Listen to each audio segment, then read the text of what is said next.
harsher the parenting people were exposed to as young children, the more prone they become to support authoritarian or aggressive policies such as foreign wars, punitive laws, and the death penalty. We used physical punishment in childhood as a mark of a dysfunctional family environment, he told me. There was significantly more support for capital punishment, opposition to abortion, and the use of military force, particularly among males who had experienced high levels of physical punishment, especially if they had never had psychotherapy. I was intrigued by the last finding. Psychotherapy, Milburn explains, speaks to a potential for self examination, for self reflection. The confluence of politics and trauma is not a new concept. Decades ago, the great Polish Swiss psychotherapist Alice Miller pointed to how the harsh child rearing practices long fashionable in Germany, helped prepare the template for Nazi authoritarianism. She also argued persuasively that the intense suffering and oppression in childhood of the German fascist leaders, most especially monstrous psychopaths like Adolf Hitler and Hermann Göring, played a decisive role in shaping their mental, emotional lives and necessarily their political inclination. Among all the leading figures of the Third Reich, she wrote it in the For Your Own Good, Hidden Cruelty in Child Rearing and the Roots of Violence. I have not been able to find a single one who did not have a strict and rigid upbringing. For strict and rigid, we can substitute traumatizing. We rarely address the underlying psychological and emotional dynamics of our public figures or our culture as a whole. Many qualities Many qualities that define psychopathy are routinely found in top politicians. One was cold heartedness, a trait on which both Trump and his then opponent Clinton scored in the upper quintile. It took one who knows him better than most, his psychologist niece, Mary Trump, to cut through both the hoopla and the opprobrium to the dark heart of the matter.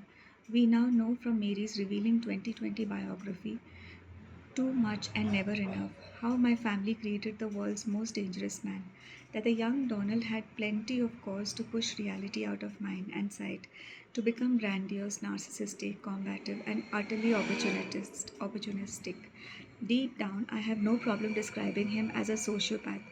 Mary has said of Donald's father, Fred, the paterfamilias, he had no real human feelings and he treated his children variously with contempt.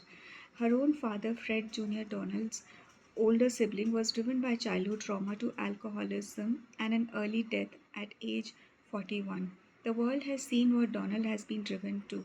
It oughtn't to have required Mary Trump's revelations to uncover the suffering behind the huckster president's persona. But in our trauma blind world, it did. He's a poster child for trauma, the psychiatrist Bessel van der Kolk told me. The journalist Tony Squats got an up-close view when he ghost wrote Trump's best-selling The Art of the Deal, Lying is Second Nature to him. Squats told the New Yorker years later, more than anyone else I have ever met, Trump has the ability to convince himself that whatever he's saying at any given moment is true, or sort of true, or at least ought to be true. Second nature, as we noted before, is nobody's real nature. No one's original nature impels them to lie. There are plenty of congenial liars, but no congenital ones. Friedrich Nietzsche wrote somewhere that people lie their way out of reality when they have been hurt by reality, and this is eminently true of Donald Trump's origin story. Lying, automatic or deliberate, first insulated him from devastating rejection in childhood and later served him in the realm of political power.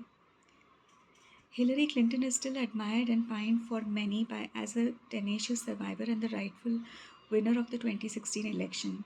Compared with Trump, at least she is paragon of poise, grace, empathy, hard work, and reason.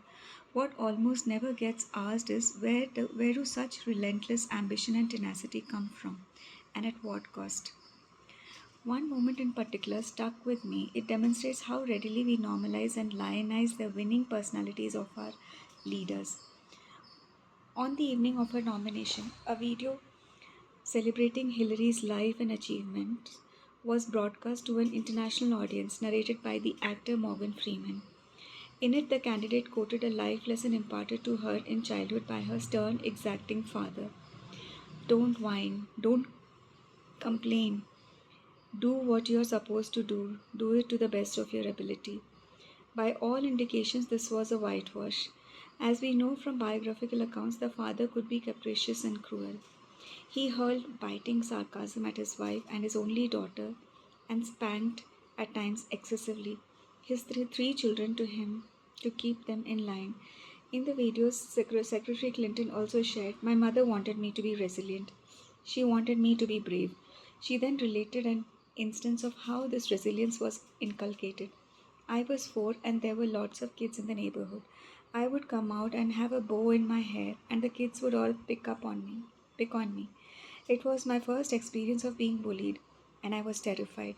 One day I ran into the house, and my mother met me, and she said to me, 'There is no room for cowards in this house. You go back outside and figure out how you're going to deal with what those kids are doing.' This isn't a call to resilience, but to repression. The message a young child receives in such a circumstance is, vulnerability is shameful in this house. There is no room for your fear. Do not feel or show your pain. Suck up your feelings. You are on your own. Don't expect any empathy." And yet, no one in the arena seemed to find this blow to a small child's sensibility disturbing.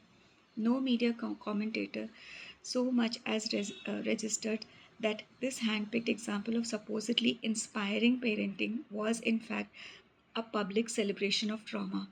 No observer suggested that a little girl seeking the safety of the parents' embrace is hardly a coward. She is a normal 4-year-old.